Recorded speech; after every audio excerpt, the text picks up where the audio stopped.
Hello, this is Jim Schaefer, executive producer and host of Rip Rap, the academic book television program. My guest today is Henry N. Pollack, who will discuss his latest book, Uncertain Science, Uncertain World. Welcome to Rip Rap, Henry. Thank you very much. Pleased to be here. This book is just wonderful. I always enjoy interviewing authors of scholarly books, but I must confess that your book is one that fascinated me from the very first time I even heard of it, since it addresses the ways that scientists and others think about what they're doing and why. How did this project emerge? Let me first say thank you very much for the high compliment. The project emerged very slowly and almost without any formal notice in any way. It was a confluence of several different threads. Number one, I've been a teacher at the University of Michigan for 40 years now. And in trying to convey science to any number of students over the decades, I have found that they're more interested in giving me the answers that they think I want and answering the questions, so to speak, on an exam. And I'm more interested in having them question the answers. So I've tried to instill a lot of history into the courses that I teach so that they can see how people in an earlier time addressed the same questions that we address today, but with a different knowledge base, a different philosophical outlook. And from this, I hope they recognize that, number one, science is not static, and that it changes, and that today's answers to the questions are really just the conventional wisdom of the day, and that tomorrow there may be a different answer again. Well, that whole idea of the process of inquiry, I think, is really an important one that you explore. Well, it is, I think, more important in the long run than whatever the knowledge content, as we sometimes say, really adds up to. Another reason that I undertook the book was that I often hear uncertainty offered up as a reason for policymakers not to make decisions. And that's always troubled me because uncertainty is a part of everyday life. One never is free of uncertainty, and yet we make decisions in our ordinary life regularly in the face of uncertainty. And so the question of why policymakers can't make decisions in the face of uncertainty has always puzzled me. So I've tried to also address people who are in positions of making decisions, educated people, people with backgrounds in something other than science, as to how uncertainty in science is really not so different than uncertainty in other fields. Well, and that's one of the marvelous characteristics of the book. You do reach out into all different kinds of areas to make your point, politics and any number of fields. That was certainly the intent, because I wanted people to recognize their own experiences that convey the same uncertainties or carry the same uncertainties as do scientists in their endeavors. Really, the uncertainties in life are not so different from the uncertainties in science. One of the things that fascinated me also is that you talk about the scientist and family and community, and I guess the point underneath that is the scientist does not act in isolation but as a part of the fabric, and you use that thing of science as a fabric of life. Well, that's really true. Science isn't a sideshow, as I use that phrase in Right. the book. It's not a curious sideshow. Science is a part of our everyday life. Issues of health, issues of the economy, issues of the technology and our military capabilities. All these things are science-based, and they're just too much a part of everyday life that for the public to be unaware of them and be unable to comprehend them. So I try and make science accessible, and hopefully people will walk away from reading this book and have a feeling that they can comment more directly on scientific issues. I noticed, and I don't know if you want to comment on this, but there's always the blurbs on the cover, but you have some really extraordinary people on the cover of this book, or endorsing it, like Sir John Houghton and Neil Lane, the former science advisor to President Clinton, and others, including the 1995 Nobel Prize winner for chemistry. And I think it came out of this awareness that people in science do need to kind of show these connections and show the context for what's happening to the larger society. But I think it was a marvelous recognition of the work you've done with this book. Well, thank you again for the compliment. The people who provide the jacket quotes, I know some of them, and others were, just people I became acquainted with through the process of asking if they would be willing to read the book.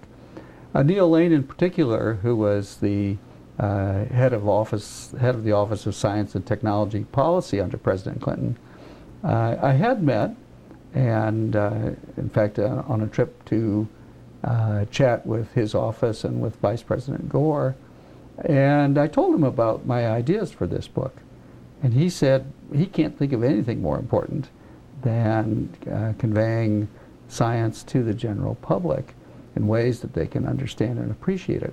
He gave me every encouragement to get on and write this book.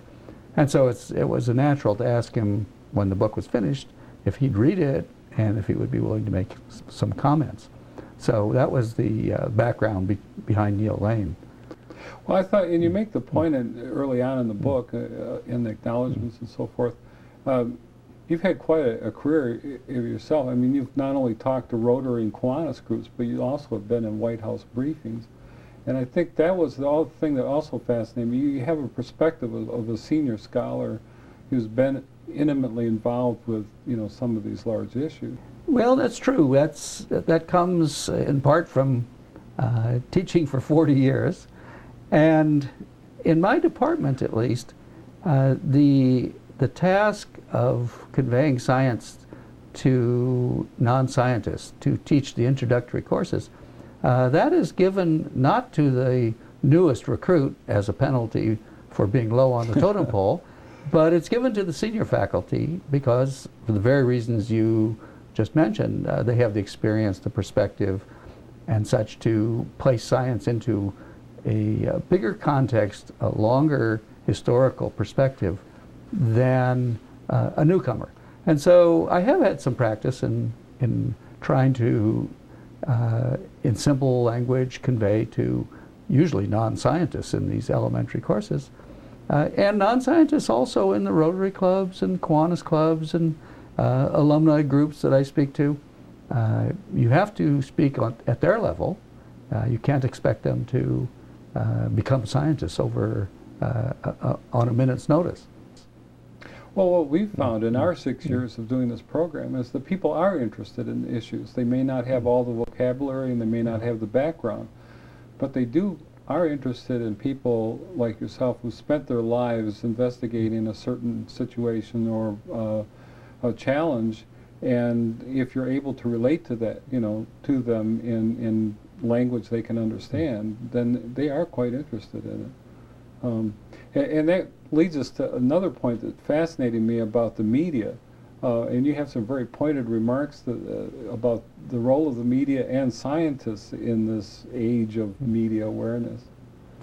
Well, that's true. And the chapter in the book about the media was placed there following a discussion about science education in general. And science education has not been an overwhelming success in the USA, in our school system.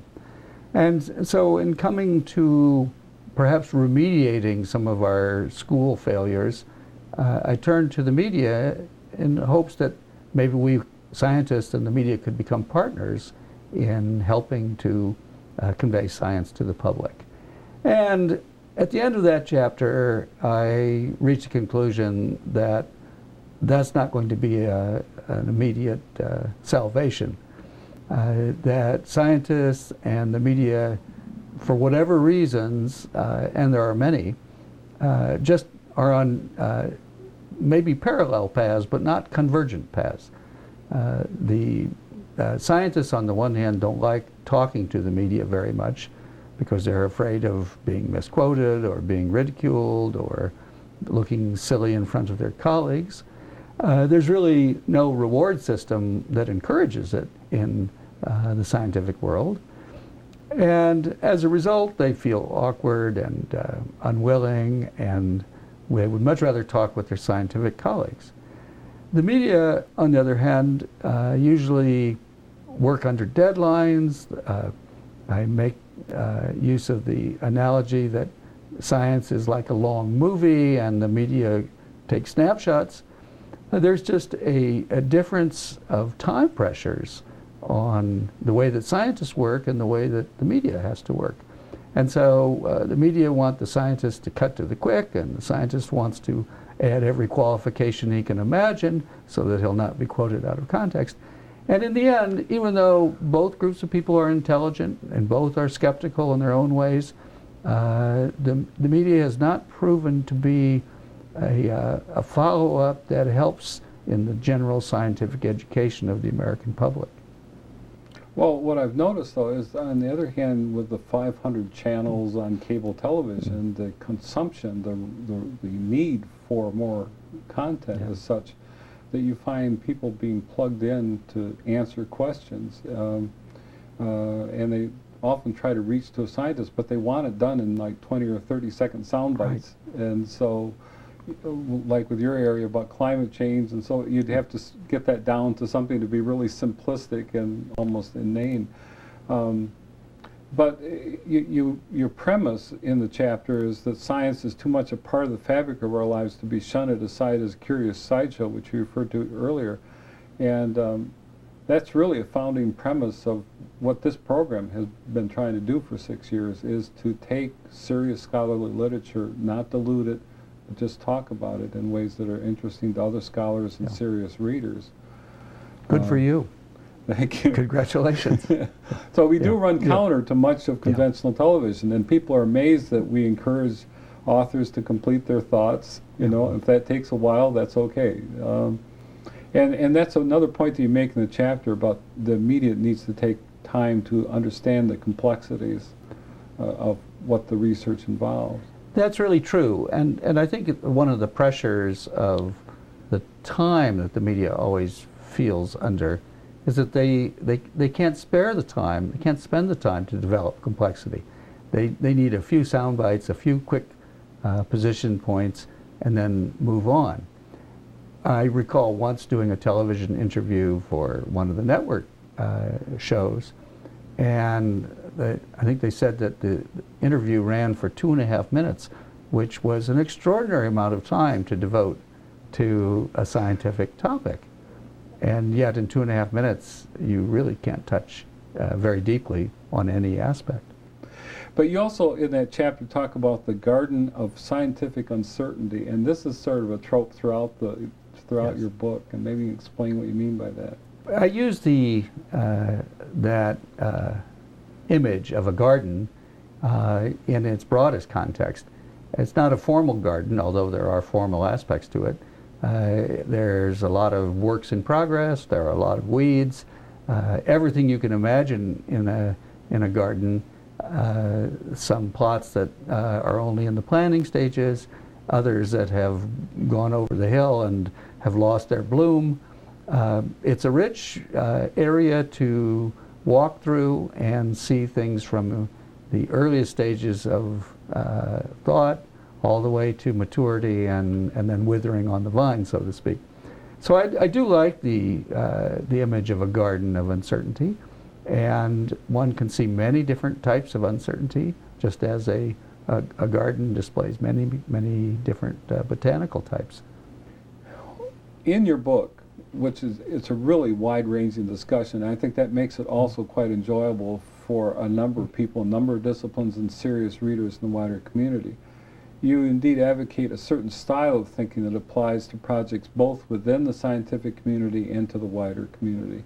And then there's a number of key words you use regarding this style of thinking about being careful and precise and thorough and don't know about being complex, but allowing yourself to see the complexity.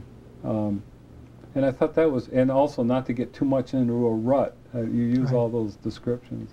But the complexity really is the order of the day. Occasionally things are simple, but not often.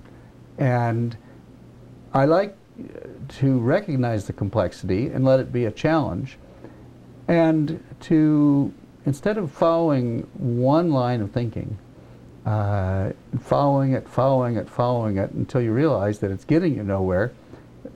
When you realize that, you recognize that you're in a rut.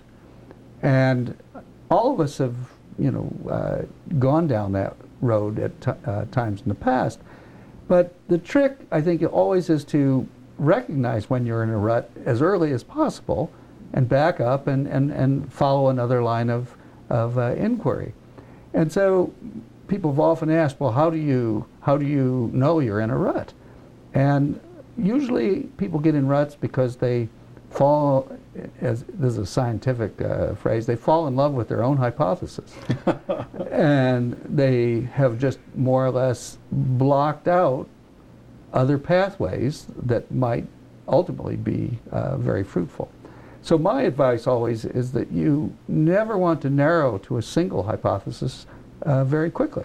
You want to keep a lot of balls in the air. You want to always ask, well, could something else explain this equally well? And if it does, then you have to keep it on the table. So this was a mode of thinking that was written up in a formal way by Thomas C. Chamberlain almost a century ago. He called it the method of multiple working hypotheses. Because he was a geologist, every geology textbook includes, homage to Chamberlain. But in fact, he was head of the American Association for Advancement of Science as well, and that was, I think, one of his presidential addresses on multiple working hypotheses. So in my mind, the more open your mind can be, the more likely you are to finally converge onto the likely solution to a problem or the likely reconstruction of what has happened. But if you narrow down too quickly and you're on the wrong track, if you've guessed wrong, you're going to be in a deep rut and then have to back up a long way and start over again. Well, and it seems like part of the uncertainty is this idea of challenging when things start becoming a little too clear, of challenging yourself. Is your methodology solid? Because you bring up a number of things about models and hypotheses and possibility of distortion and incomplete conceptualization, these different filters, unanticipated dynamics, and wildcard phenomena. But you seem to go back through and say, well, what have I missed with this? Well, that's right. Most investigations of a phenomenon, you develop a conceptual idea of what you think might have happened or what is the operating mechanics of the issue. And the conceptual model, as I call this conceptualization, should be as broad and as inclusive as possible. And you need to continually ask yourself, have you conceptualized the problem correctly? An example I give in the book is dealing with the attempt during World War II to build what we would now call a stealth aircraft. The goal was to find an airplane that would not give a radar signal and reveal its presence to the enemy. And the British were trying to do this, and so were the Germans for that matter. But the British team, they tried making airplanes out of wood, they tried rubber coatings, they tried different configurations, but the big metal engine always gave a radar signal. Well, finally, they realized they were in a rut, and they backed up, and they posed the question, how would you hide a grain of sand? And you would do that by putting it on the beach in amongst 10 million other grains of sand. And then it clicked that instead of trying to eliminate all radar reflections, they would just create 10 million of them, and you would never know where the airplane was or the grain of sand. What they did, of course, was to shred tinfoil into lots of small pieces and send an airplane off as a decoy and scattering tinfoil. To the radar, each shred of tinfoil looked like an airplane. And so the enemy would take off after this armada, and meanwhile, of course, the real bombing squadron, many smaller in number, would head off in a different direction and would be unopposed. So, but it was breaking the conceptual approach that you had to make the aircraft invisible. When they backed off of that and just tried to hide it in make it look like there were many more than there were, that was the successful breaking out of the rut. And the person who was responsible for that, Reginald Jones, eventually a professor of physics at the University of Aberdeen, always advocated trying to get out of ruts early and think of things in exactly the opposite way as another approach. He called it the other way round principle. Well, and that's another point that you make, though, is sometimes it's looking for small changes, not necessarily huge ones, but sometimes by sifting through what the possibilities are, there's that small change may be the thing that really is profound. If you're not in too deep a rut at the time, a small change can put you into another track and lead you into an entirely different way of thinking about a problem. Well, another thing, it was when you're talking about mathematical projections and models, was this notion, and it's probably common in your field, but the aggregate and ensembles, in other words, taking these statistical analyses and putting them together, kind of like the multiple hypothesis thing. Right. In the climate change business, which is actually my area of research at the moment, the question has come up, well, is Earth warming? And the primary piece of evidence, of course, is the weather stations around the globe that carefully take the temperature every hour or 5 or 6 times a day. And with enough stations around the globe and a long enough period, you can distill all of this information and come up with what we call the instrumental record. But if you don't like the instrumental record, then you can have a whole array of other things to look at. For instance, ice has been melting all over the globe in the 20th century. Glaciers are melting back. The amount of sea ice in the Arctic Ocean has been diminishing. Permafrost is melting. And all of that is another type of indirect evidence that, in fact, the Earth is warming. So even if you can think of reasons why we might have errors in our thermometers, which has been one track that the non-believers have put out, you can go to just the effects of warming and see it in a number of different ways. So I believe that it's not any single piece of evidence that is the persuasive part about warming. It's that so many things point to warming, including, of course, reading of thermometers. Well, and that starts us into a track talking about your research, because you originally, if I remember correctly, started looking at research on measuring the Earth's internal temperature, and then you started shifting to the global climate issue. Well, that's true. In the earlier decades of my career, we were very busy measuring the amount of heat coming out of the Earth's interior and relating it to geological processes and earthquakes and volcanoes. And it required going to various places around the globe and sending thermometers down drill holes to measure the temperatures in the rock. In the process, we discovered that there was a lot of confused readings near the surface of the Earth, but eventually you would get below that and see the signal from the deeper interior. In recent decades, we've come to realize that these confused readings at the surface of the Earth were records of a different process, namely climate change at the surface, that were starting at the surface and propagating downward. And so what we had paid no attention to in our earlier work suddenly became the important item in our current work. The basic idea behind looking at rock temperatures as evidence of climate change is that if the air is changing temperature, the rocks underneath it are going to feel it. And the longer the temperature change persists, the deeper it will propagate into the earth. It's a little bit like putting a rock next to a campfire, and as the campfire goes on through the night, the interior of the rock gradually gets warm. And even after the campfire has gone out, the interior of the rock is still warm. It's an archive of what had transpired earlier. And by drilling a little hole into the rock, you could get the history of the campfire. Well, we do that for the history of climate change at the Earth's surface.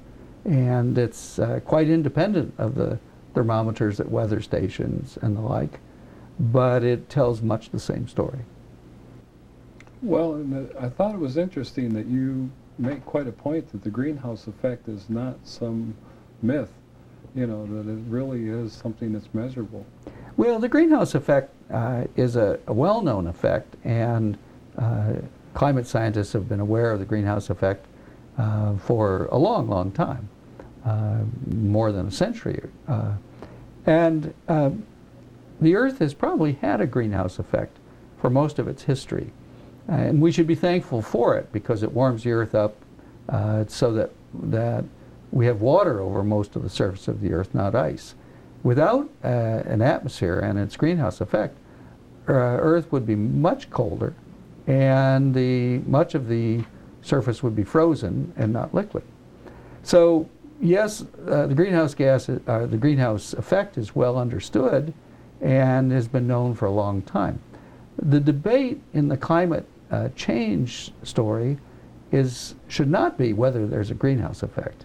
We definitely have one. It's whether it's changing or not due to human activities. And that change has also been observed very routinely now for the past 50 years directly by instruments sampling the atmosphere, and they show it climbing, climbing, climbing. But also, interestingly enough, in earlier times we have an archive of atmospheric gases in the form of little bubbles trapped in ice, in glacial ice. Yeah, it's an accumulative process. It's a cumulative process. Well, this has been a delightful conversation, and I didn't quite expect to have as much history. And when you're talking about things actually contained in the rock and in the snow, and that's quite interesting that in your own discipline, history literally is embodied in the very material that you're studying. Well, all geologists are historians of a sort, usually on a longer time scale than our traditional historians. But we do try to reconstruct the past.